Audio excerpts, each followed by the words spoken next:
It's your daily dose of Donna. Welcome to the show. Today is Tuesday, December 2nd. We are 2 days into December. How? How is it happening so fast? Before we know it, it's going to be 2026. What are we going to do for New Year's? Are we going to celebrate New Year's together? We better. Do you guys know that today, after the show, I am having a Patreon live? If you are not a Patreon member, make sure to join on Patreon. We're going to have so much fun. We're going to talk all the smack. Oh, we have so much to talk about today. So much to talk about. That's today on Patreon. That's Tuesday, December 2nd. That's where we get real spicy over on Patreons. Okay. That's where we get into some politics. That's where we get into some of the danger zone. Okay. Welcome to the danger zone. Do. Well, isn't that a song? Did I just make up a song? The danger zone. I'll tell you what my danger zone is. These. I take them out of the bag now and I just put them in a jar. These chocolate covered freaking gummy bears. There's something about sweets in December. I can't get enough. Can't get enough. Oh, I look hot today. I look extra beautiful. Morning after eyeliner. I'm going to show my comments today. Morning after eyeliner vibes. Oh, I look like I had a late night last night. Walk of shame. I just partied last night, late night with a man, and then walked straight over to my computer and got behind the mic. Feeling extra feisty today. Oh, yeah, you know it. Well, in reality, I spent the night driving to pick up my kids from a late night rehearsal, cooked some chicken noodle soup because my husband is sick, and went to bed at 9:30. So I don't know what kind of fantasy world you guys are living in, but did not do that. I did have a extra special romantic time with some Dubai chocolate in a jar. If you know, you know. Bought that off the TikTok shop. Although I did spend some time in a Twitter space and an X space, I should say. Micah, my buddy Micah over here, sent me a DM, said, "Oh, come on into this Twitter space. They're all talking about Turtle Boy." I said, I'm on my way. Jumped into that space. People have their thoughts on Turtle Boy. We'll talk about Turtle Boy today on Patreon. That's a fun Patreon relationship conversation. Conversation about Turtle Boy and his cuckoo for Cocoa Puffs ex-girlfriend. We'll talk about all of that. You guys, I have so much to talk about today, though. We have a smattering. We have like a salad bar, a buffet, a soup plantation. What's in a hometown buffet? Okay, of conversations to talk about today. All right. Happy birthday yesterday, Debbie. We have so much to talk about. Okay. We have a Southern Charm versus Summer House storyline again. This shit doesn't go away. It's the battle of the Bravo casts. And once again, Ciara is getting her ass into Craig's business. And I don't like it. I don't like it. Venita is the reason. And you know my thoughts, and it's going to get me in trouble, I'm sure, but we'll have to get into it because Ciara has stood up for Venita. And I talked about the storyline already, and you know my feelings about Craig Conover, and it's really, really challenging because I do have a crush on him. And so when I have a crush on someone, it really muddies my brain. But I do recognize, that he's problematic. So we'll get into all of that. Then we're going to talk about a little bit of what I watched on the first episode of Sean Combs' The Reckoning. Because it's 4 episodes. I didn't realize that new documentary and a new story about Aubrey O'Day that has popped off. She was the lead of Danity Kane, and there's a whole great story around her. It's pretty dark, but she's interviewed in that first episode. I didn't realize how well done that first episode. I mean, it's a pretty phenomenal documentary, I can tell you. And then we'll talk about Amy Schumer finally speaking out on her weight loss and on her marriage. There's so many conversations about that. We have more information on Zachary Ty Bryan and that crazy arrest. You guys, it's wild. Wild. And then a Jada Smith story that feels like Godfather. It feels like a TV show. It's weird. It's weird. We'll get into all of that. and more on today's Daily Dose of Donna.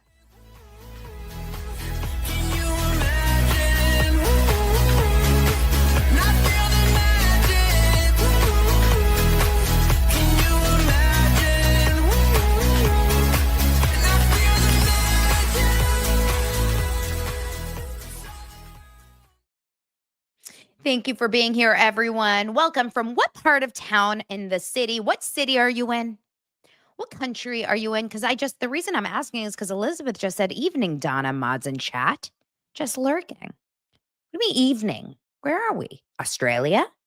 Well, you said evening, Donna. Evening? I'm guessing you're in England. Are you in Great Britain? Where are you, Elizabeth? I want to know where you guys are. So I'm here in Los Angeles, good old Los Angeles, and it's 11:40 a.m. It's just almost lunchtime here. It's almost noon. Okay, we've got UK, we've got Florida, Worcester, Massachusetts, Dominican Republic, Texas, Georgia, Australia, Eastern Side.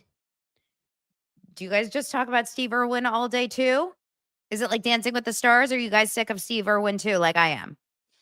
Chicago, Oregon, Ohio. Jeff Johnson lives down the street from Turtle Boy. Jeff, are you going to go knock on his door and tell him to come on in? Texas, New York. Jolene put up a flag, but I don't know flags. So that's going to be hard for me. It's red and white. So it's something. Dub V. That's Western Virginia. Chico, California, Arizona. You guys, I am so sick of Steve Irwin, and this is sad. And I know I kind of like allowed you guys into this little part of my story last week about Steve Irwin fatigue. I have SIF. I suffer from, hi, my name is Donna, and I suffer from SIF. Steve Irwin fatigue. Like, enough. I talked about it last week. I said it. Like, the fact that he died 20 years ago, we gave him enough. But then yesterday, Molly, in my group chat with Molly and Zach, sent a Instagram post from People Magazine, I want to say, where they're trying to now put mom on the show. Yep, you heard me right. They're trying. Robert is. It's like they cannot let Steve just die. They have to keep Steve Irwin alive in some way because now he's petitioning to get Mama Irwin on Dancing with the Stars. No. Okay, no. Enough. And it's no, like, I'm sorry, Terry Irwin didn't do anything to me. She did nothing to us. But, like, no. Bindi was on the show. Robert was on the show. We don't need Mama Irwin. Here we go. This is the post. I don't need this. Does anyone need another Irwin on the show? Plus, no offense, but like Terry kind of lacks personality. We already saw her dance. Enough. And also, and by the way, Lori's already saying don't be hating. Listen, number one, 97% of what I say is out of sarcasm. Okay. So to know me is to know my humor, but also I'm sure she's lovely. But like, come on, you guys. What are they going to do? Dig him out of the grave? Enough. Send her to Love Hotel. Golden Bachelor. Put her on Golden Bachelor. That's where she belongs. Don't you think that that's a better move? Golden Bachelor is where she needs to be. And that's where I believe she should be. So that's what I would like to suggest. And Robert, I have been kind of stalking his Instagram just to see, what's been going on with him. And he's doing good. He's really doing good. He's looking hot. He's feeling good. He's going to come back to that zoo.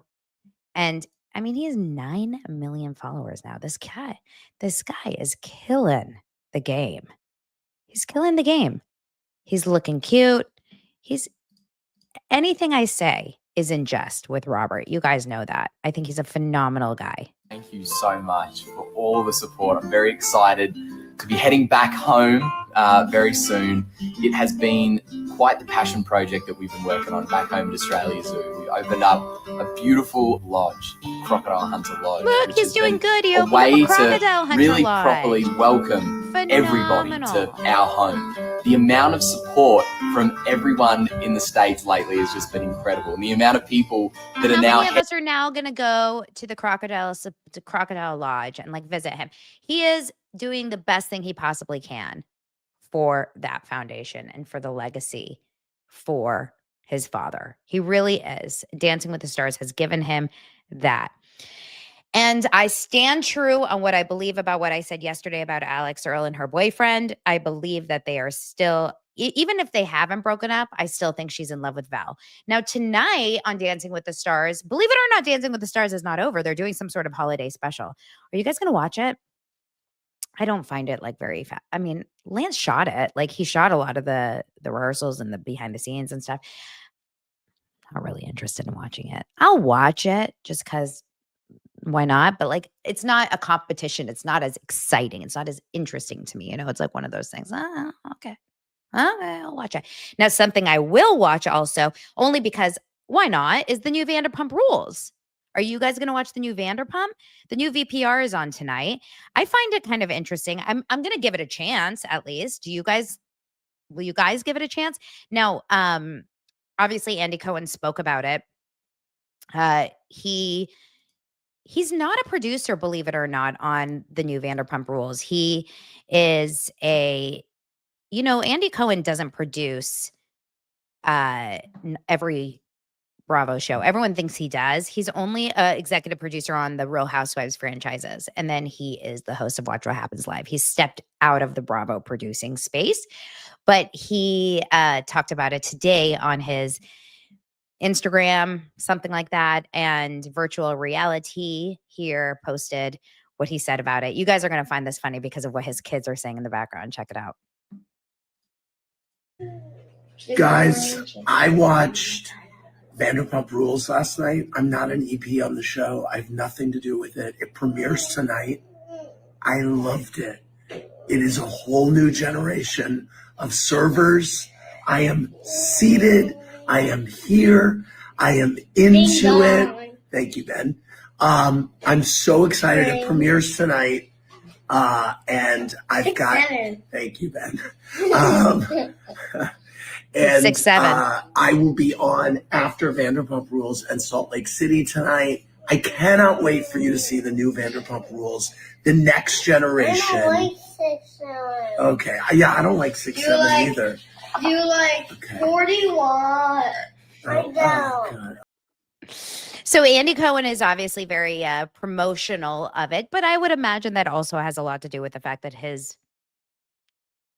bosses are producing the show and his friends are producing the show. And I mean, isn't Alex Baskin VPR? Isn't Alex Baskin? Look who's here. Look who's here to talk shit. Zach comes in. The way I don't give a fuck about Vanderpump Rules. Tell us how you really feel. Tell us how you really feel, Zach. Swipe left. Not on me, on Vanderpump Rules. But I will give it a shot because I felt the same way about Next Gen NYC. I was like, I will never watch that. I don't care about that. And I ended up turning it on one day when there was like nothing else to watch on a weekend while I was doing laundry or washing dishes or something. And I ended up getting really into it. I thought it was actually a really good show. No, I don't love the idea of them just remaking an old show with a new cast, but I don't like the idea of just like turning off on a show without giving it a shot. So I do think that I will try it. I will try it. Now, Real Housewives of Beverly Hills premieres this week as well, although they released the first 7 minutes and it was a snooze fest. But the first 7 minutes of every episode of every new season of every show is pretty bad. So I would never expect it to be really good. You know what I mean? I would never expect a new show to come on and be like, oh my God, it's so good. Now, last night, you guys, we need to talk about this because this is kind of shocking. Speaking of Real Housewives of Beverly Hills, this is bad. You guys, this is actually, I'm going to say gird your loins I'm going to say gird your loins. This is really bad. Zach, I want to know if you've seen this. I'm concerned about this. Everyone calm down, breathe. Last night they had a fashion award, like a set of fashion awards. It's called the Gotham Awards. And when I tell you, I understand fashion is fashion. Like, I get it. You're supposed to like do something fashionable for fashion awards. Like, fine. Okay, cool. But I saw something last night cross my desk, as they say. They say cross my desk. Cross my desk. That scared the living bejesus out of me. I actually think I did a jump scare. So what? What is this? And then I realized it was said old Real Housewife of Beverly Hills, Lisa Rinna, cosplaying as some Lord of the Rings character, possibly. What is happening here? Okay. I would like you to see a close-up of what?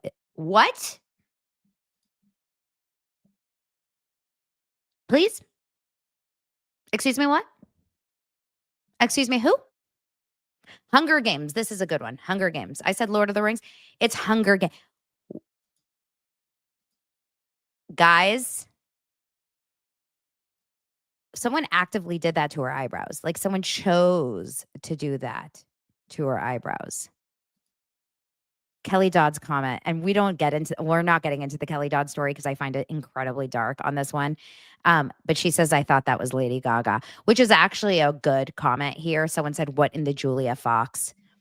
I mean, it is truly horrendous. Speaking of Julia Fox, we haven't seen her since her like horrible Jackie Kennedy moment, right? Let's see if there's any other Gotham Awards moments. We did have Kate Hudson, who I love Kate Hudson, but she's in this new movie with Hugh Jackman. And you know how we feel about Hugh Jackman on this show, right? How do we feel about Hugh? I love gay people, Zach. How do we feel not about Hugh? Oh my God, that was crazy timing. That was crazy timing. Why did you say gay rights when I talked about Hugh Jackman, Zach?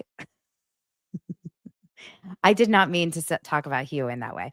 I don't like Hugh Jackman right now, especially knowing that he was at the house with Justin Baldoni when Ryan Reynolds was verbally abusing Hugh Jackman. But I love Kate Hudson, and I actually love the idea of this movie that they're in. It's like a Neil Diamond cover band, I'm pretty sure.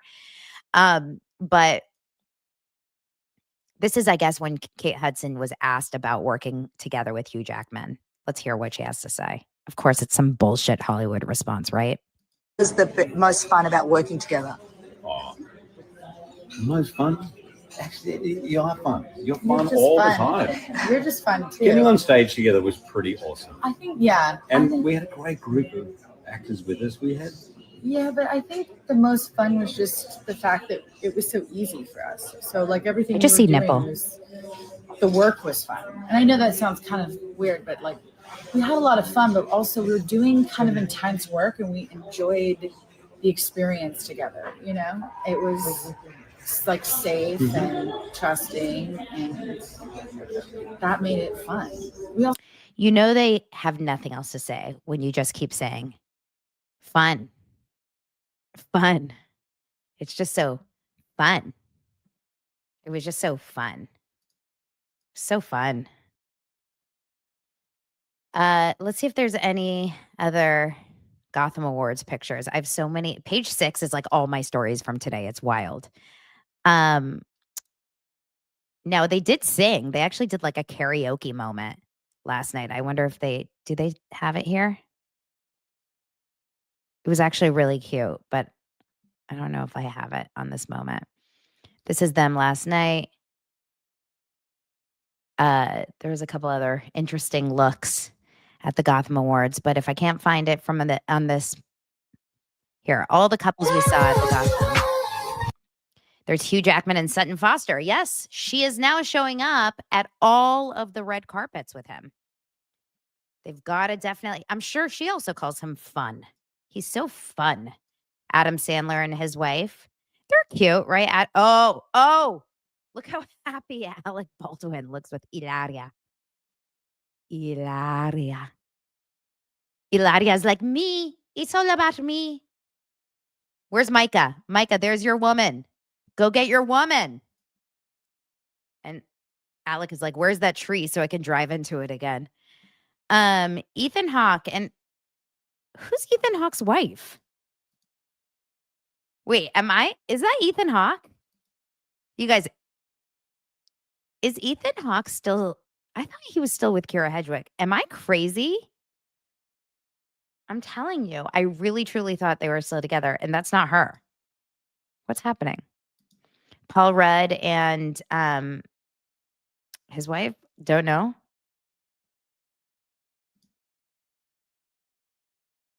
Is that Rihanna? I can't tell because she's literally wearing an octopus on her head. This is someone who I don't know. Guys, I'm out of Hollywood. I don't know who anyone is. And that's back to Hugh and Sutton. Okay, cool. Good talk. Really good conversation. The only one that was interesting to me was I just like Kate Hudson. I'm sorry. I really do. I really do. We could talk about fashion and all of that for hours, but let's move on. Okay. Kevin Bacon is with Ciara Sedgwick. That's right. Kevin Bacon and Ethan Hawke are similar, though. Aren't they kind of the similar? Remember when someone said that I was racist because I said that Jay-Z and Whoopi Goldberg had the same hair in that one picture? Well, I think Ethan Hawke and Ciara and Kevin Bacon look alike. Okay? I do. I think that Kevin Bacon and Ethan Hawke could be interchangeable. There, I said it. And you know what else? Now that I'm on it, I think Amanda Seyfried and Sydney Sweeney could also be the same person sometimes. Okay? So I am Baconist. I'm racist and Baconist sometimes, okay? Sometimes people just look alike. Anyway, let's move on to the next story. We have to get into who should I start? Let's start. Oh, speaking of race, because this story is about race, and you guys really need to get into this and be honest with me, because I did ask my Instagram audience about this, and you guys were honest. So I'm going to read some of your responses about this.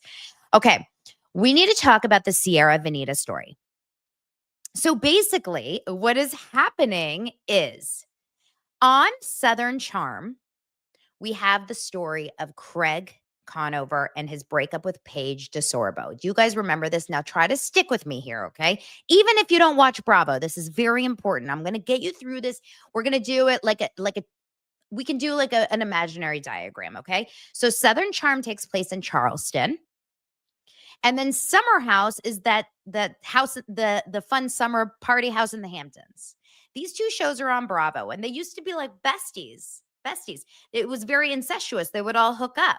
And we had Paige that was on Summer House over here, and she was hanging out and hooking up and dating Craig for 3 years. Okay. And they were hooking up. They were dating. They were actually going to get married maybe, until there was some crazy drama between all of them. Craig and Kyle were fighting. The girls didn't like Craig. And then maybe another one of them, Lindsay here, was hooking up with Austin. And then Austin was hooking up with Ciara. And then there was big drama between them. And then the girls didn't like Kyle. And then blah, blah, blah. There's all this drama between them. And they kind of went, once Craig and Paige broke up, it went like boom, like the shows kind of exploded. And all of a sudden, there was a big feud on Bravo. It became like Southern Charm against Summer House against Southern Charm. And the cast members were like literally publicly feuding on social media. They were talking shit about each other on Watch What Happens Live. They were going off on each other on their Instagram stories. They were going live on their shows. They were talking about each other on their podcast. It was like balls to the wall. And everyone was staying very, very strong as like an alliance on their show. Even the girls, right? Like Madison, who was on the Southern Charm show. She is on she used to date Austin, and now she just had her second baby, and she's the blonde that looks kind of like Jessica Simpson. She's adorable. She stayed really strong as an alliance with her Southern Charm buddies during the breakup with Paige and Craig. Even though she was friends with Paige, she stayed really close with Craig, and she supported him through it. The only one who loudly and publicly did not support her cast was Venita. Now, Venita was the one and only one who openly and loudly, when they broke up, when Craig and Paige broke up, spoke out in support of Paige. And this was very strange. It was strange kind of like across the board for everyone, because Venita, wasn't really that close with Paige. Like, we had never really seen them together. We had never really heard of them being that close. In fact, I Googled a picture of Venita and I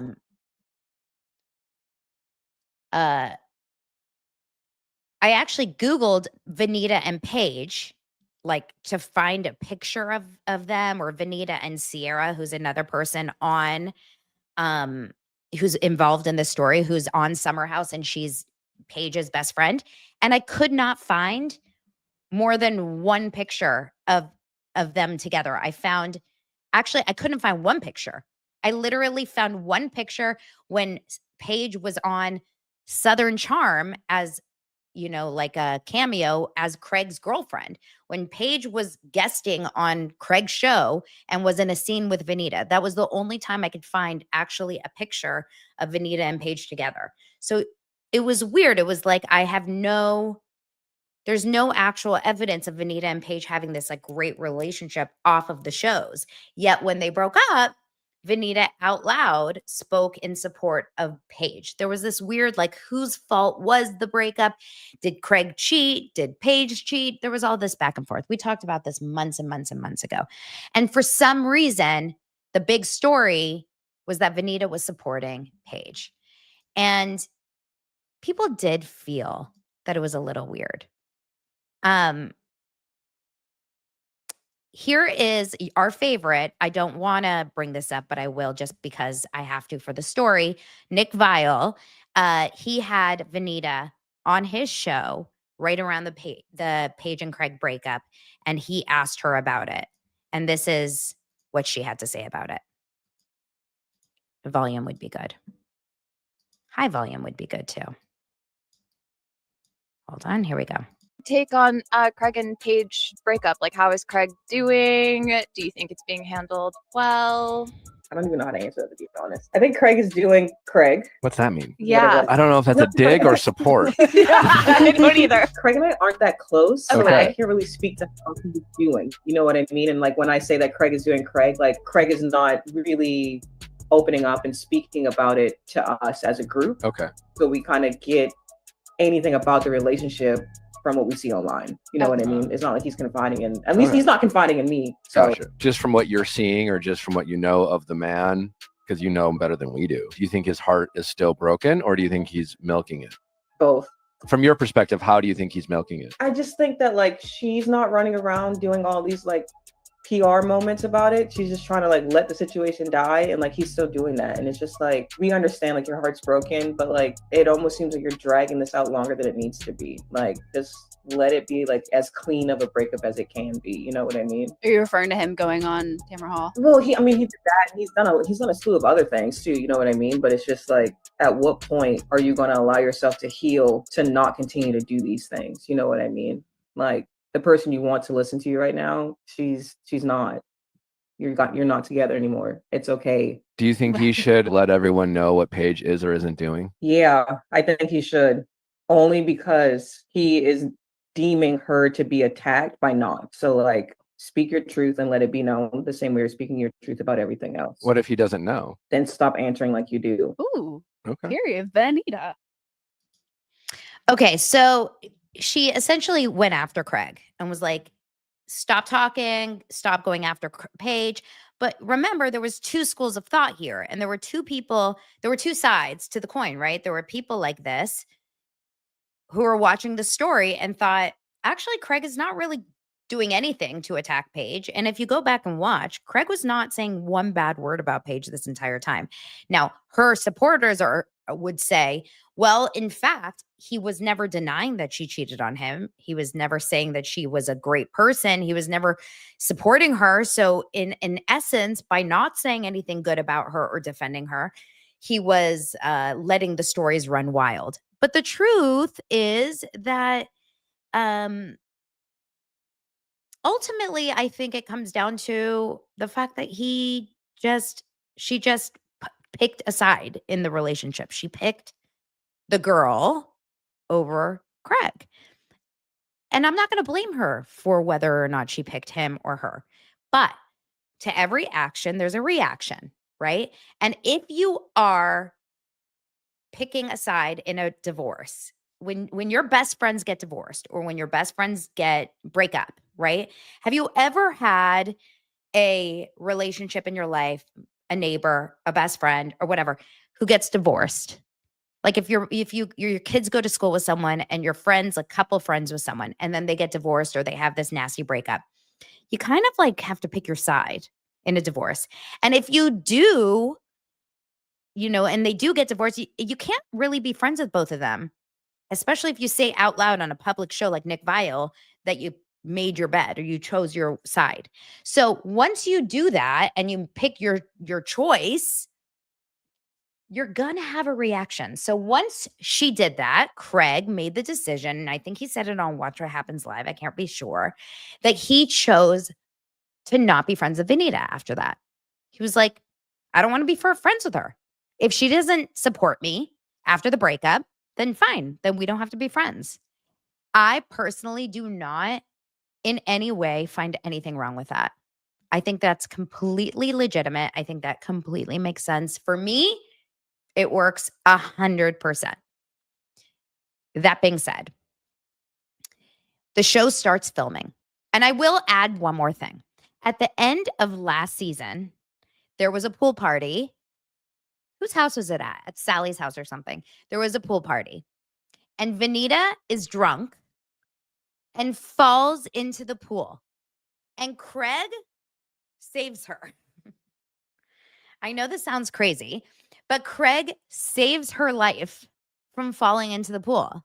She's not like saves her, like she's not dying, but she like got lost and got kind of like drowny in the pool. And Craig jumps in with his clothes on when he's still friends with Venita and saves her. And not, a couple months later, she goes loud on all the podcasts saying how she picks Paige in the breakup. So it does feel a little strange. And Craig has a right to be like, well, then she's not my friend. I went and did this for her. I saved her from the pool. And now she's going out and she's like calling out that I'm not, she doesn't pick me in the breakup. We're not friends. The show starts filming this season. And in this season, the whole storyline around Venita in the first 2 episodes is the fact that she doesn't like Craig. She's not happy with Craig. She doesn't want to be his friend. Now, Craig is open to making up with Venita in the first episode, at least. Craig is literally open to making up and saying, I want to make up with her. I really want to, I'm ready to be her friend. And he's kind of into hooking up with one of her good friends, Sally. And I think he's like trying to make sure that works. And Sally's a little hesitant because, well, you don't get along with Venita. Da, da, da. So he's open to talking to her. But Venita is like, hard no. She's like, no, hard no. I don't want to talk to her. I don't want to talk to Craig. I don't feel like doing it here. I don't want to make up with him. And she's making it her storyline right now that she's holding strong on not wanting to make up with Craig and not wanting to be his friend. That's her storyline. At least it was in the first episode. In the second episode, he's like, well, then I don't want to be her friend either. Right?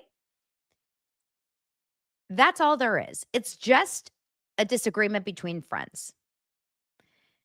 So, meanwhile, an episode or a TikToker on, his name is John or something. I'll pull up the person who posted about this.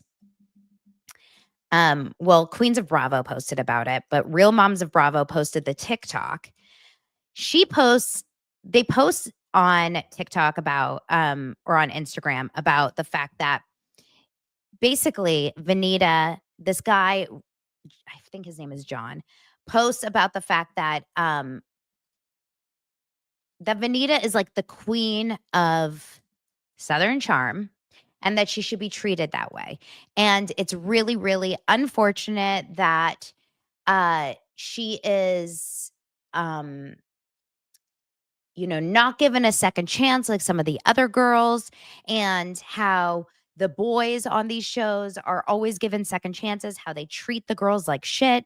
And the next season they come back and everyone's always so kind with them and everyone treats them so well. But the girls are always like treated horribly. And I mean, it was like this whole kind of long case, and it was in support of Venita. So Ciara comes on, and I'm trying to pull it up, but for some reason my Instagram is a little frozen here. Hold on. And so then Ciara comes up in the comments and basically says, Ciara, who's on Summer House, comes on the comments and she defends Venita and says, oh my God, you guys have to stay on topic in the chat. You're killing me. You're totally distracting me. It's killing me. Okay. It's saying, she says, imagine being the only Black girl on a predominantly white cast in the South. No one ever sees Venita's side. And her cast only expects her to be submissive to their opinions and limelight.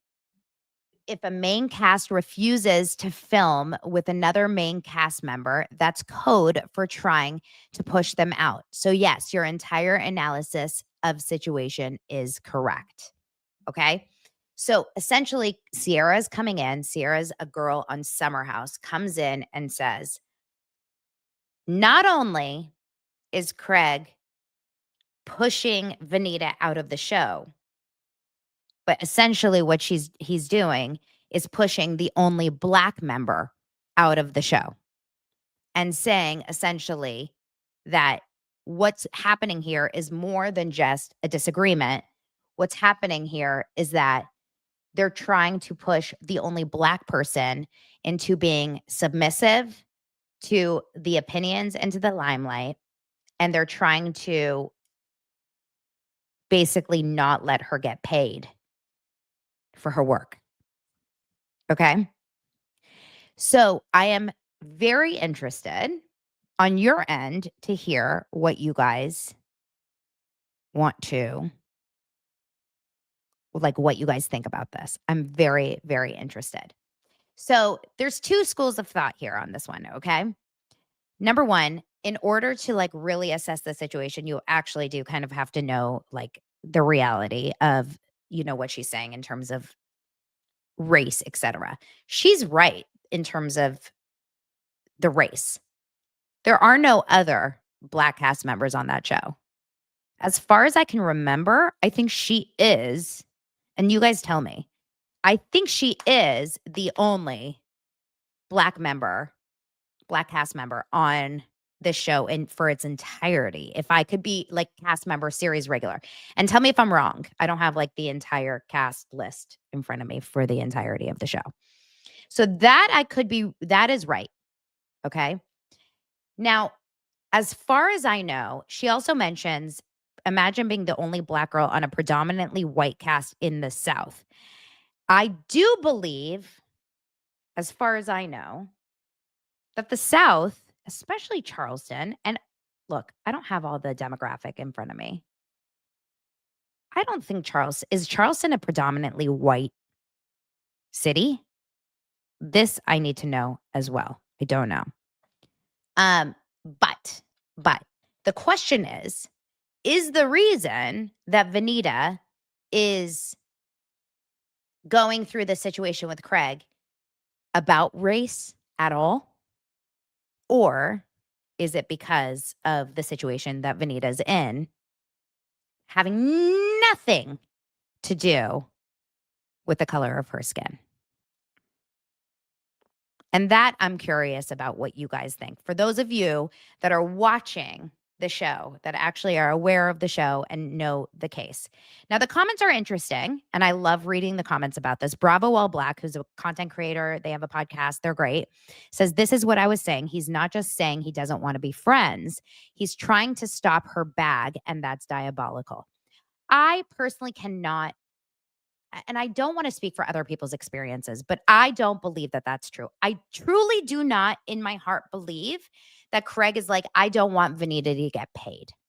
I just can't in my heart believe that Craig is truly saying, I don't think Venita should be getting paid to be on the show. In my heart, I feel like he is upset by her actions and hurt by her actions and like was pissed off. Just like he's been upset by Austin, upset by Shep, upset by Kyle Cook, upset by different people on different shows throughout the years. I truly do not feel in any capacity that he was like, I don't want her getting money. That feels like a real stretch for me. But like, I don't want to speak on other people's experiences. That's just my own feeling. I'm going to go back and read a little bit of your guys' comments in just a second. I just don't want to get a little distracted here. So I'll go back and pull comments in just a second. Or if you guys have something like really super important to say, you can always do a super chat, of course. A lot of people are very, very thrilled to see that Ciara is standing up for Venita. And I like that too. Of course, like that's really good that she has someone in her corner. Of course, Amanda Batula, who's a series regular on Summer House, says, my girls. You know, you also have to remember Ciara and Amanda, they hate Craig because they're best friends with Paige. So you also have to remember that dynamic too. Simply Serena says here, Craig is weaponizing his position on the show to push her out because she dared to call him out. I honestly wish she was on another show because that cast is whack to me and very sus. But then Sweetheart Tiffy says, I'm Black and I am 100% on Craig's side. Ciara needs to stop harassing Craig and stay out of Southern Charm's business. Venita said very nasty thing about Craig for literally no reason. Just because she's Black, he does not have to associate with her. I hate when people say don't use the race card, but in this circumstance, I will have to say don't use the race card. And someone else said, but also don't forget that Ciara hates Craig. People say we ride at dawn for Venita. Someone else said, no, ma'am, Ciara. Venita was welcomed. However, it seems she's doing too much to get a check. Skin color has nothing to do with it. Someone else said, I'm in the minority. I think Craig has the right to not want to be bothered with Venita, and I like her. I don't think she handled the situation the best. That's kind of how I feel about it, to be honest. Someone else said, and this is actually true too, if the situation was reversed, Venita would be furious at Craig for siding with her ex. Race has nothing to do with it. I don't think they're trying to push her off the show. Why don't you go chase JT some more, Venita? Because that's what she was doing last season. Now, this one guy, Josh, says it's not always about race, but race does play a way in the way Black casts are treated by the white stars of the show. Own it and move on. I did see another comment, and I don't know if it was deleted. Maybe the person deleted it, but oh, here we go. This is a wild comment. I was actually really surprised someone wrote this. Listen to this comment. It says, let's just keep our shows. I don't agree with this, by the way, at all. This is not a show I ever agree with. It says, let's just keep our shows segregated then. If every time we add a person of color to a traditionally white cast, we have this issue. You can't have a disagreement without race being brought into it. It ended Roni when they brought in Ebony. It ended Dallas when they brought in Tiffany. It happened on Beverly Hills with Garcelle. It happened on OC with Katie. And it happened on Southern Charm with Venita. Venita very publicly sided with Craig's ex. Why would he want to be around her? Why would his really good friends of many, many years want to be around her? I'm like, oh my God. The fact that that comment was even published is so racist. I'm like, oh my God. Why don't we keep our shows segregated then? Like, I'm like, oh Jesus. Like, delete that immediately. Like that is wild, wild. But it's just interesting to hear how people are thinking out there. Now, I don't think like the way that these shows operate, you guys, is there's drama between all the cast members. It's not purely with the ones of color. Every single person on these shows fights with the other ones. I don't think anyone on any of these shows is fight free or drama free, right? You could be white, you could be black, you could be Asian, you could be, Indian, you could be Jewish, Christian, Muslim, you will fight because that makes you a good reality star. So every single reality star on these shows is expected to argue and get into drama. And because of that, I think that the problem here is when you do resort to, it's because of the race. And that is where we have a problem. So, I have another podcast about being Jewish, right? I mean, if you don't, now you do. Yesterday's episode was all about whether or not things are anti-Semitic or not, because this becomes a little bit of like an overarching issue sometimes. And I believe that we have overcorrected a lot in society. And it becomes a problem when you call everything something. And then it becomes like, well, if everything is, then nothing is. Or if everything is, then how do you distinguish what is and what isn't? 6'7", 6'7". Every time I do this, now I say 6'7". So we also have to, be able to you have to be able to pick what is and what isn't. If a white girl, like Venita, but it was just say, forget Venita, if it was Molly, who's white on that show, did the exact same thing that Venita did and was on Nick Viall and went on and said the exact same things that Venita did and totally sided with Paige and started talking crap about Craig right after Craig saved her from a pool, wouldn't Craig have the same right to say, I don't want to be her friend? If so, would people say, well, it's because she's blonde? It's because she plays the mini tuba or the euphemism or whatever it's called? That is, no one would say anything about her looks, her color, her ethnicity, or her interests or her likes. They would just say he doesn't like Molly. So that is, I think, where there's like a little bit of a challenge. But if it's a bigger conversation, like everyone's always mad at Venita, everyone always has issues with Venita, then that's different. But Venita, if her storyline, like this specific storyline of her being mad at Craig, does feel a little weird because she started drama with Craig. Like she created the drama with Craig. She came out, euphonium, thank you. She came out and started drama by talking crap about her castmate. He's allowed to be hurt by that too, without saying it's because you're black. That's how I feel. So we have to like look at both sides.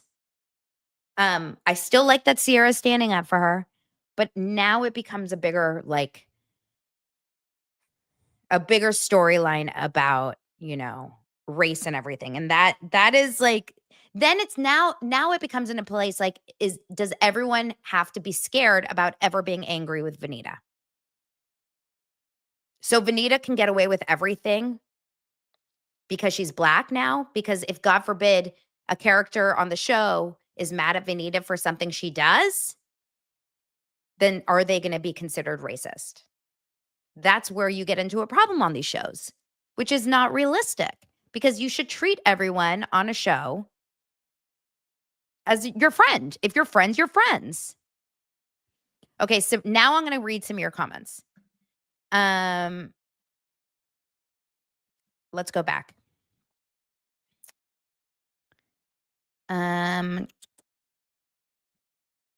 Okay. Kinney says, I just don't understand why it can't be that he just doesn't like her no matter what ethnicity she is. That is very true, right? That's what I just said.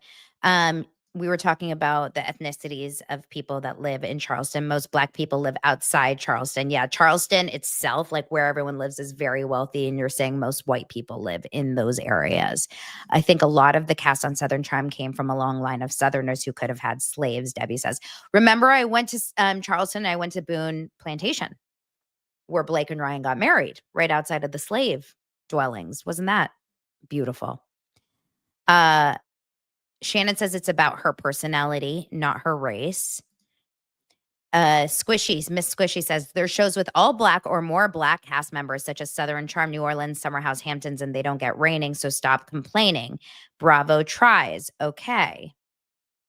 Well, there's also great shows with all Black cast members. There's Real Houses of Potomac, Real Houses of Atlanta. I mean, there's Married to Medicine. There's some great shows, right?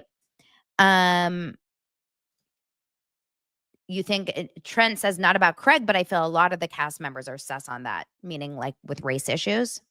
Well, yeah, I wouldn't put it past like a lot of the older cast members, like Miss Patricia, who's older. She's in her 80s. She's raised in that world. And Whitney, like I'm sure there's like some stuff going on there, Shep.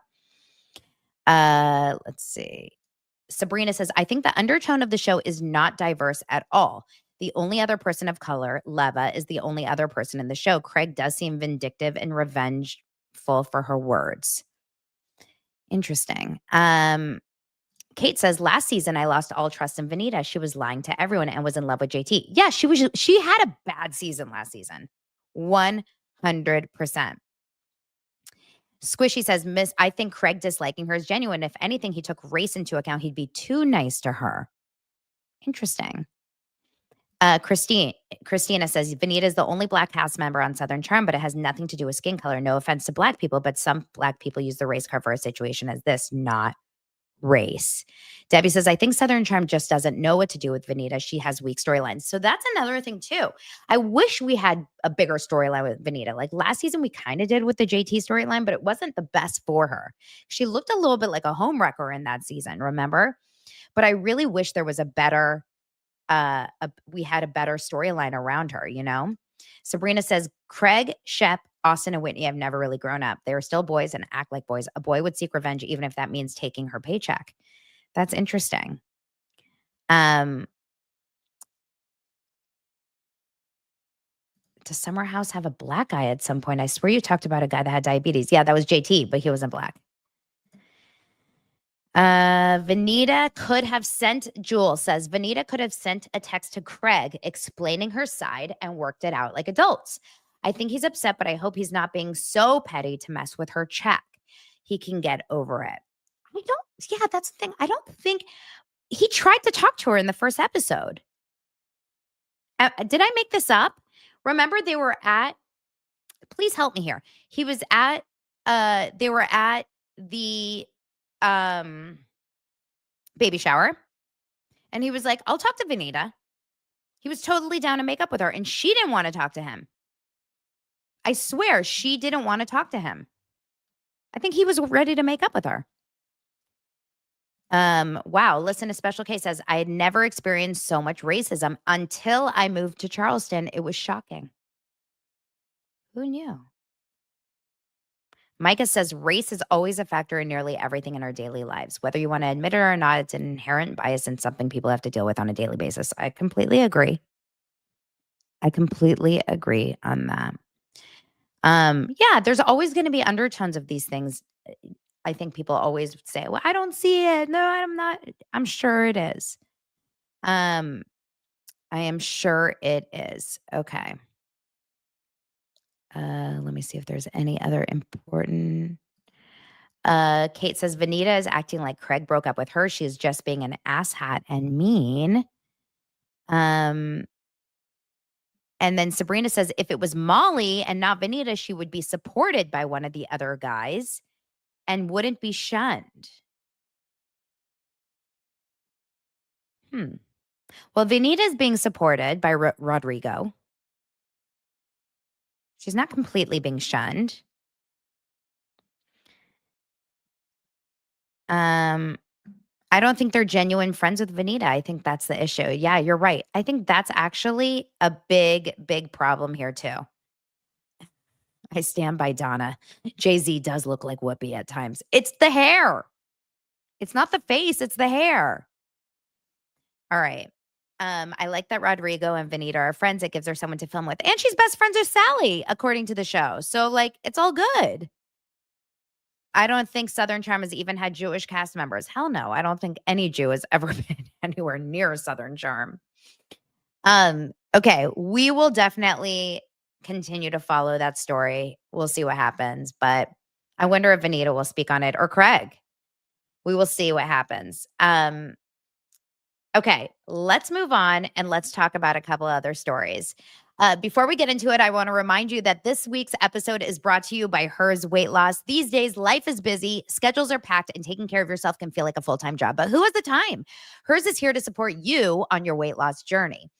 Hers is transforming women's healthcare by providing access to weight loss treatment plans for every budget. They connect you with a medical provider who will work with you to determine the best treatment option for you. If prescribed, you get medication as part of a doctor-developed weight loss program, complete with ongoing care check-ins, dosage, and medication adjustments, and access to 24/7 online support at no additional cost. No hidden fees and no membership fees. Weight loss by Hers is realistic, not restrictive. Hers provides access to affordable weight loss plans built around oral medication kits and GLP-1 injectable options. With oral medication kits starting at just $69 per month with a 10-month plan when paid up front in full. Hers puts your health and goals first with real medical providers, making sure you have what you need to get results all from the comfort of your couch. So if you've been struggling with your weight loss journey, it's time you find the best option that works for you through Hers. Whether you want to lose weight, grow thicker, fuller hair, or find relief for anxiety, Hers has you covered. Visit forhers.com/dailydose to get a personalized, affordable plan that gets you. That's forhers.com/dailydose. forhers.com/dailydose. Weight loss by Hers is not available everywhere. Compounded drug products are not approved or evaluated for safety, effectiveness, or quality by the FDA. Prescription required. See website for full details, important safety information, and restrictions. Actual price depends on product and plan purchased. Okay, so thanks, Christina. Let's talk really fast about the Amy Schumer rumors, and then we'll jump into Sean Combs. So Amy Schumer finally spoke out on these freaking rumors that are going around. Have you guys heard about these crazy rumors that Amy Schumer is breaking up with her husband? It's so funny. She spoke on it last night on her Instagram, and yet this morning on her on page 6, they've already decided to talk about the fact that she is consciously uncoupling. I mean, the stupid consciously uncoupling. Amy Schumer is working out conscious uncoupling plan with husband. It says Amy Schumer and husband Chris Fisher have zero chance of salvaging their marriage. A source close to them tells page 6 they've been having issues for ages, and my understanding is that what they are doing now is working out a conscious uncoupling plan. I mean, people are so convinced that they're going to break up. And it says that, they spent the entire summer apart in 2023. And I mean, it's like they're so convinced, except, and they're even talking about how she spoke about it on Instagram.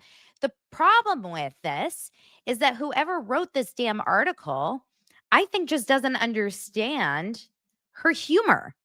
Because if you actually understand Amy Schumer, you would understand exactly what she was trying to say with her reel.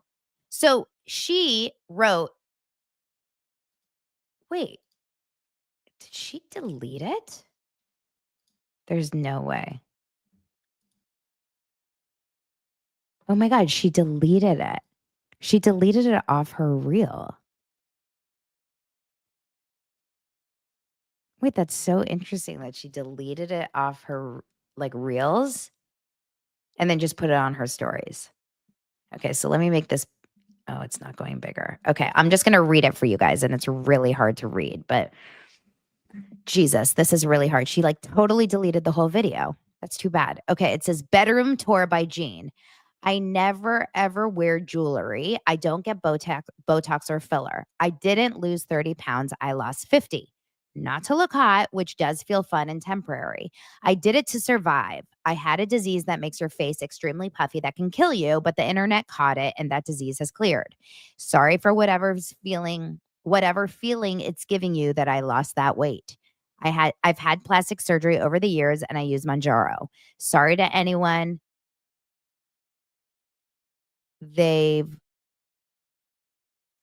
She wrote so messy it's hard that I've let down. I'm pain free. I can now play tag with my son. Then on the right, she says, happy to share more if anyone has any questions about how I'm looking or feeling or where I am in my perimenopause process.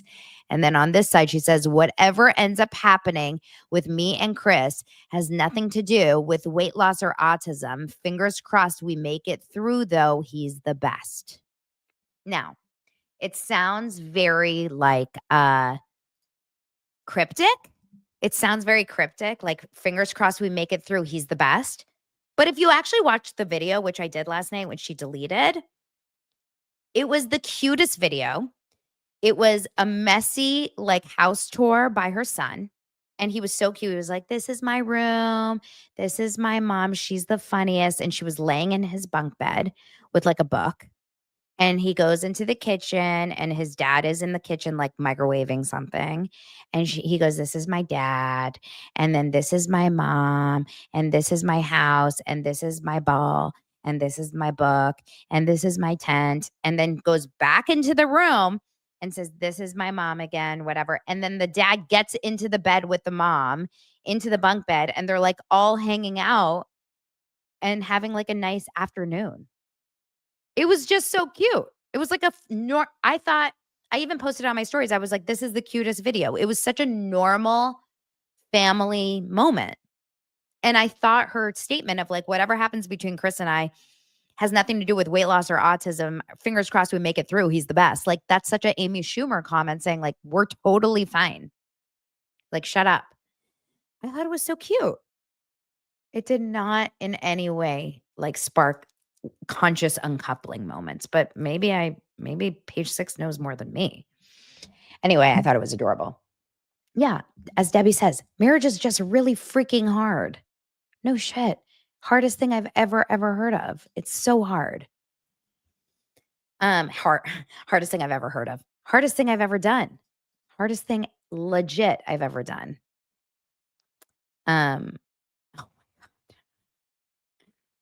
You guys, I get these text messages from my co-host on my other podcast that are so crazy.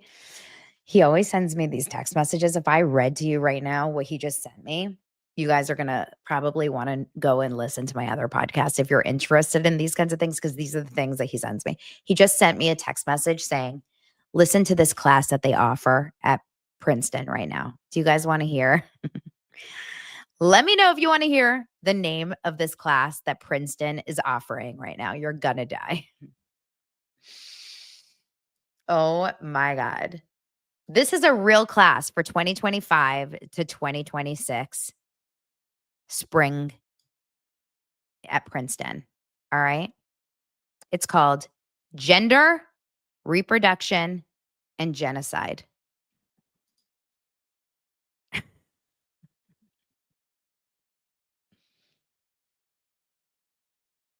Gender, Reproduction, and Genocide. What? I'm sorry. What? What? Do you guys want to hear the description of gender, reproduction, and genocide? Speaking of joy, this seminar explores genocide through the analytics of gender with a central focus on genocide in Gaza. Drawing on decolonial, indigenous, and feminist thought, we examine how genocidal projects target reproductive life, sexual and familial structures, and community survival. Students will engage reproductive justice framework, survivor testimony, and Palestinian feminist critiques of colonial violence with comparative histories of the Armenian genocide, the Holocaust, and genocide against Black and indigenous populations. Colloquial sessions feature leading feminists. Oh my God. genocide, reproduction, and gender. Sounds like a blast. College is such a waste of money. And yes, I wasted money on a college education. Oh my God. Do we have to go to college these days?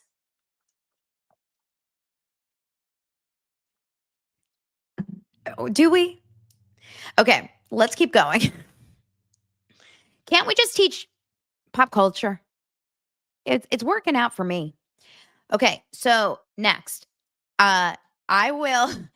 Let's go on to Sean Combs. Okay, I'm going to teach you guys a BA. I'm going to give you a BA in Sean Combs, The Reckoning. So as you guys know, the first episode, all 4 episodes are available on Netflix. Has anyone started watching has anyone started watching the episodes of the first of Sean Combs' The Reckoning? I was shocked at how well done it is. It is so well done. The first 4 episodes, I mean, I didn't realize it was 4 episodes, but it's good. And immediately I was like, oh, I need to give this my entire focus.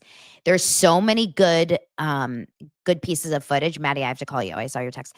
There's so many good pieces of footage. It really, I mean, he has a videographer with him in those final days before he gets arrested. And then not only that, they interview his co-founder of Bad Boy Records. They interview the people, you have footage. The first episode is basically of when he was growing up and starting in his career.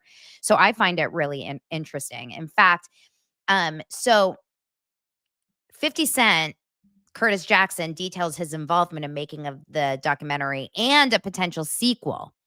So he was in Deadline, which is there's a big article in Deadline this morning.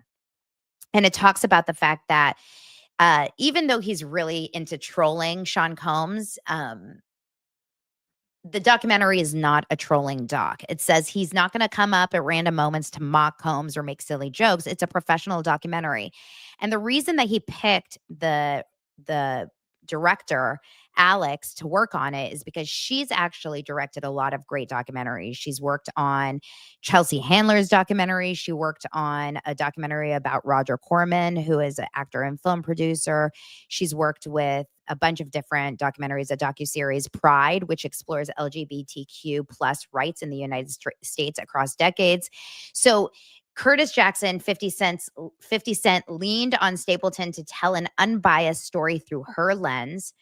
And he really did want her to tell her story or tell the story through her lens because obviously he has a lot of proximity and a lot of strong feelings himself about the story. So he really wanted her to tell the story. And he says what you're going to see in the documentary, you have to credit all of it to her. She put it through with her pacing and her telling of the story. That's why it doesn't feel biased at all. It was important for us for people to get their personal truths out. So there's a lot of really important talking heads in the documentary, like singer L.B. Sure, who was married to Kim Porter before she married Sean Combs. Aubrey O'Day of Danity Kane. I'll get into a crazy story about that in just a second. His former assistant Capricorn Clark, who was in the trial. Producer Lil Rod Kirk Burroughs, who co-founded Bad Boy Records. Combs' ex-partner Cassie Ventura was invited to participate, but she actually declined. But they do talk about the relationship in episode 3. It's a challenging yet important watch, but it's worth noting that nothing was gratuitous and it was handled with respect. The same goes for the final episode when Lil Rod and Burroughs open up about the abuse, including mental, physical, and sexual, which they say they experienced at the hands of Combs. For both men, it proved challenging to tell their stories in front of cameras.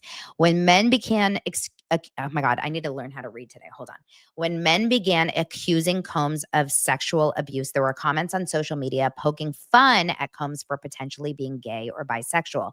However, the documentary positions that power and control are behind sexual abuse, not sexual attraction. The director noted that sexual violence is not a sexual preference. Sexual violence is sexual violence. If one commits crimes like that or commits assault, I think that's a very, very big thing that is very important to the series. This is not about identifying his sexuality at all. When you have someone who assaults people, the conversation about their sexuality should actually be kept outside. It was important to show that there are women and men, and this is their truth. These are their allegations, and for them to be able to be safe to share those. He says, I absolutely agree with what you said, because the power in being able to be every individual that the woman is in a sexual act with is allowing him to physically be the size of every man that she delivered. And that is, I'm turning her all the way out. I'm going to do this and do that. So because he had her in a space where he could get her to follow whatever instructions he would offer, he did the most, particularly with Cassie. It says, working with Netflix, one would think the legal team behind a documentary like this would be extremely diligent regarding what stories were off limits. So the stories at the center of the project will be familiar, but with Stapleton adding a different point of view. Across the 4 episodes, each episode has different moments in his life. Like growing up as the son of Janice Combs, his college years. Episode 3 goes heavy into his potential role into the murders of Tupac and Biggie. And this doc makes a strong case for how and why he could have been involved, as well as his connection to Dwayne Keefe D. Davis, the former gang leader who was arrested and charged with Tupac's murder. And then there are obvious moments where the viewer will wonder why something isn't explored further at all. For example, singer and producer Cher, born Albert Joseph Brown, never addressed the medical emergency that left him with organ failure, among other serious health issues, which had been alleged to have been some of Combs' handiwork handled by someone other than him. So there's certain things that are left out. I also think that all of Jay-Z's stuff is left out from the documentary. I don't think they bring up Jay-Z at all in the doc at all. Amber is asking, is it on Netflix? Yes, it's on Netflix. So he says, they're saying that there's more to come. More civil suits are coming down the line. I see this really as a new beginning in storytelling, going behind the curtain to understand what happened. My prediction is that there will be probably more storytelling after this, she said. They don't think that the cases are going to be anywhere close to being over. And it's going to be, it's definitely not telling his story from a positive side at all. But it's not like a hit piece on him. It's a very truth-telling piece, is what we're hearing from all sides involved. And from what I can tell, it's actually really well done so far from what I've seen. So congratulations to Netflix on it. And I also, speaking of Netflix, you guys, Stranger Things was having like a little bit, I didn't want to get into it on this episode, but I did on my other podcast, how there was a lot of these people that were trying to boycott Stranger Things in a strange twist. But Stranger Things turns Netflix upside down with record-breaking premiere week, by the way. So Netflix is killing it right now. Killing it. Now, I want to get into this Aubrey O'Day story really fast. This is a wild story. Aubrey O'Day from Danity Kane is in the documentary. She's interviewed in the documentary. If you guys remember, she was supposed to, there was like word that she was going to be in the trial and she was going to be on the witness stand, and she never was. But in this documentary, she addresses claims that she has no memory of allegedly being raped by her former boss, Sean Diddy Combs. So in this docuseries, Sean Combs: The Reckoning, he read an affidavit from a woman who claimed that she witnessed Diddy allegedly engaging in the crime as Aubrey was sprawled out on a leather couch looking very inebriated. So the affidavit that she's reading says that Aubrey was naked, and just, trigger warning. This is obviously a little bit of, graphic. She was naked from the bottom half and she had something over her top. Puff Daddy was penetrating in her V, and there was another stocky, light-skinned man with his you-know-what in her mouth, the affidavit read. And so Aubrey's reading this, and she says, well, I don't drink at all. It's never been an issue with me. And she says, but I have no memory of what the woman claimed happened, and I would rather leave it this way. And she says, even after I told her I didn't have a recollection of this, I said, could she be making a mistake? I asked in every way I possibly could think of, and she was certain, the pop star alleged in the documentary. And then she says, does this mean that I was raped? Is that what this means? I don't even know if I was raped, and I don't want to know. I don't want to find out any more of what that woman has to say, Aubrey says. If the woman was lying about the alleged crime, the songstress said she would retaliate. However, Aubrey shared that she wouldn't want to give Combs' legal team any power to discredit other victims. If she made it up, I would be compelled to take her the F down, she explained.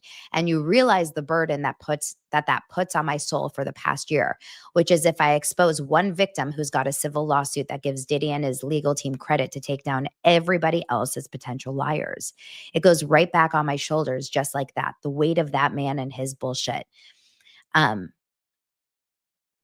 will never get up from under it. So she does claim that she was groomed during her time with Danity Kane, that Diddy made it clear that I was the looker, she says. I remember that phrase a lot. He was separating me and there was a different set of expectations for me and I just naturally float into the grooming. She also claimed that he sent her explicit photos via email. She says, I do have emails with pictures of his penis, she said before reading one of the emails aloud. I'm going to read you guys one of the emails very fast. Hold on. She said in the email, I don't want to just F you. I want to turn you out. I can see you being with some MFer that you tell what to do. I make my woman do what I tell her to do, and she loves it. I just want blank and like blank to do things different. I'm a finish watching this corn and finish. God, this is crazy hard for me to read. Blank. Finish playing. I'll think of you, happy face. If you change your mind and get ready to do what I say, hit me. Happy face. God bless Diddy. God is the greatest. And 6 months later, she claimed she was terminated from the girl group. She says, I absolutely felt that I was fired for not participating sexually, but I also found out later that fellow Danity Kane members Dawn and Puff were recording a different project. I was the star of the show and Puff needed to move that entire audience over to a new project.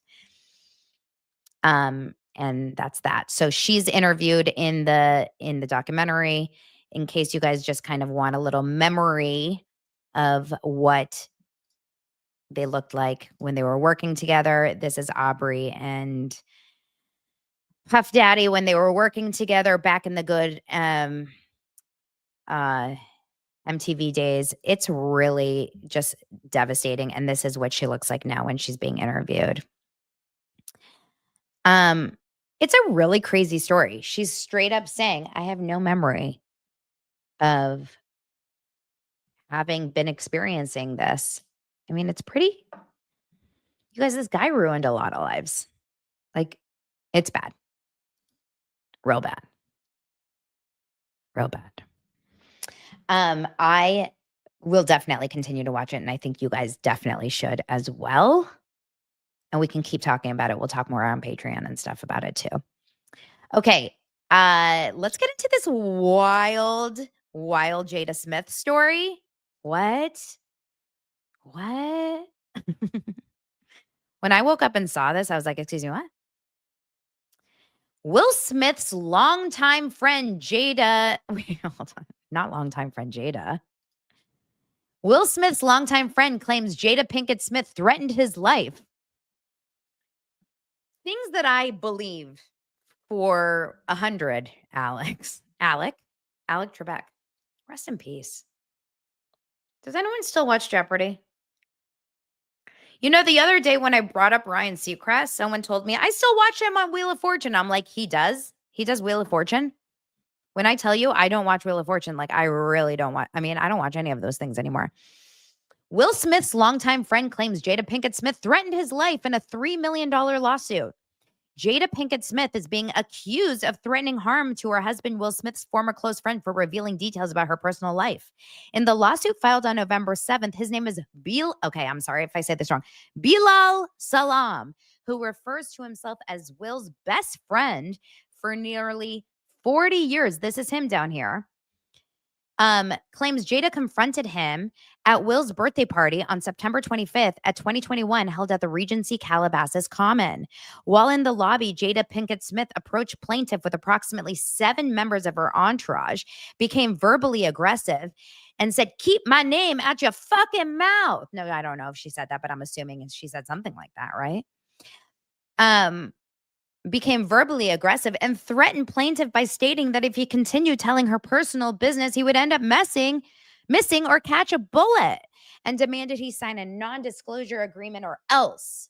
The lawsuit obtained by Page Six claims. How many of you guys believe this? I do. Her husband yelled at the interview at the host of the Oscars.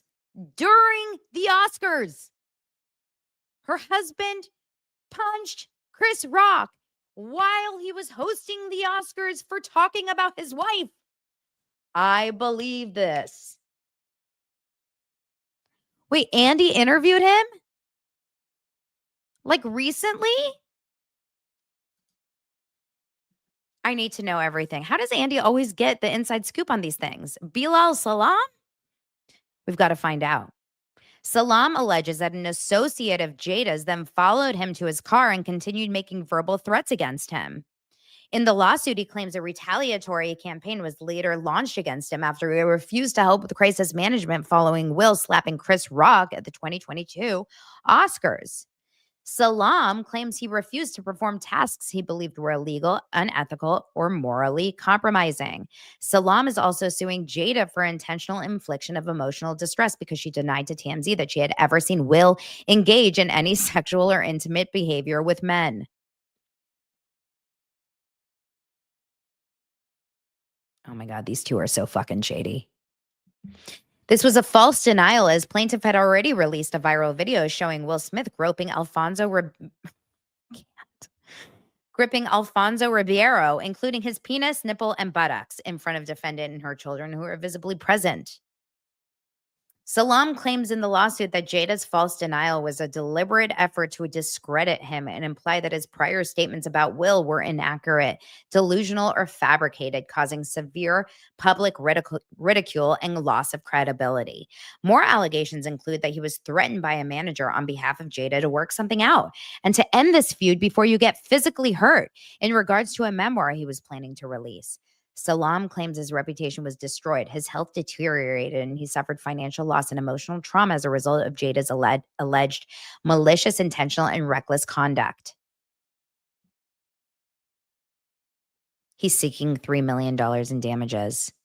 And this isn't the first time Salam has made accusations against Will. In November 2023, Will's rep denied Salam's claim that he caught Will having sex with actor Dwayne Martin. So he's obviously sued Will before. He's going after Will and Jada. They're going to probably come off and say, oh, he's just lawsuit. He's litigious. He's coming after all of their money. He hates them, this and this and that. I do not stand with Will and Jada, no matter what. What I saw that night was enough forever, right? What I saw the night of the Oscars was enough for me never to believe anything they ever say again. They are so shady. Like, honestly, you can't ever yell and punch someone on live TV during the Oscars and ever be looked at as like in the right ever again. You lost it. Okay. Finally, the last story here is Zachary Ty Bryan. I mentioned yesterday that he was arrested for the 6th time in 5 years, the former home improvement star, and we have more details on this arrest. And you guys, it ain't pretty. It ain't pretty. And I'm sure you guys could expect that because, like, what did you think? Like a pretty arrest? No way. But now we found out that Zachary Ty Bryan's fiance, that's this Johnny Cartwright, this girl that he was also... Yes, she's the mother of his second set of kids because he has like 46 kids. Not really. I think he has like 7 kids. She allegedly attempted to run over him with her truck. You guys, you can't make this shit up. Okay?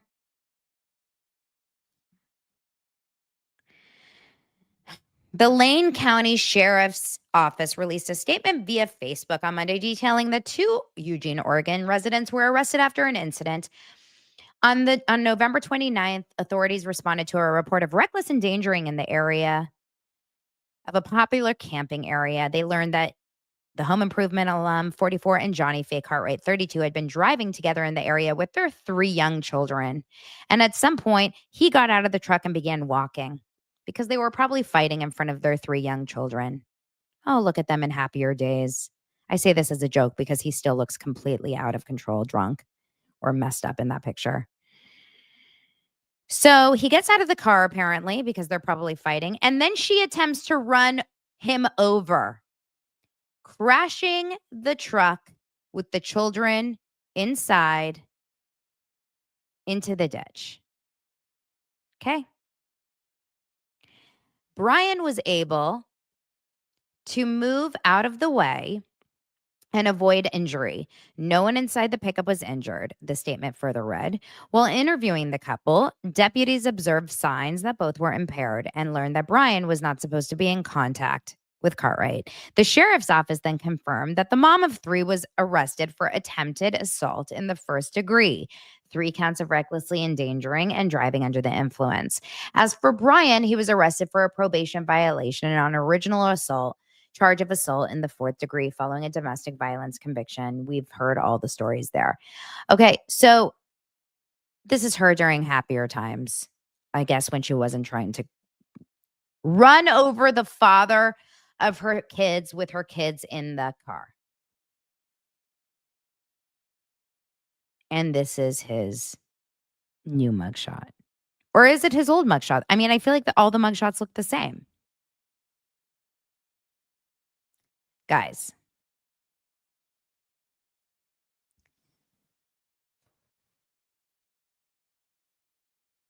Okay. So that clears that up. He needs to not be with her. But she's also incredibly problematic. Why is she running over the father of her children with her children in the car? Do you know how traumatic that is for the freaking kids? The kids have to be in the car while the mom tried to kill the dad in the car. How old are those kids? I can't handle it. What a horrible story. And we'll just leave it on this story. Matt Lauer is trying to get back into TV. How do you guys feel about that? Do you miss Matt Lauer? Do you want Matt Lauer back? Matt Lauer is, he's ready to come back. He is ready after 8 years of,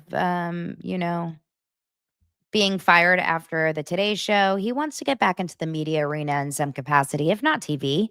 He's talked to some people about it. I mean, listen, at this point in life, everyone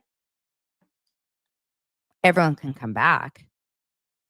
But I just don't think he should be on, he's going to be on the Today Show. Like, I don't think he's going to get TV. But I guarantee you he can probably get on, like, he can do a YouTube show. He can do a podcast. That's what he's going to do. He's going to do like a Don Lemon situation, right? Or a, yeah. Don't you guys think that that's what he's going to do? He's going to do like a Don Lemon podcast or a, like the fired people from that ended up getting in a relationship, the husband that are now engaged. Not news. And Micah's saying, what's the network that has Chris Cuomo? No, not News Nation. They're actually pretty decent. They have decent people. I think he's probably going to end up being on his own thing. He'll do his own thing. But who's going to watch him? Who's going to watch Matt Lauer? Probably Zachary Ty Bryan and Will Smith. It's going to be like the land of lost people. And Ryan Reynolds. Put Ryan Reynolds up there. Anyway, you guys, thank you so much for a real buffet of episodes of an episode, right? Thank you for being here. Make sure to subscribe and like the show. And I'll see you guys in an hour over on Patreon Live, okay? And I'll talk to you guys later. Love you. Appreciate you. Bye.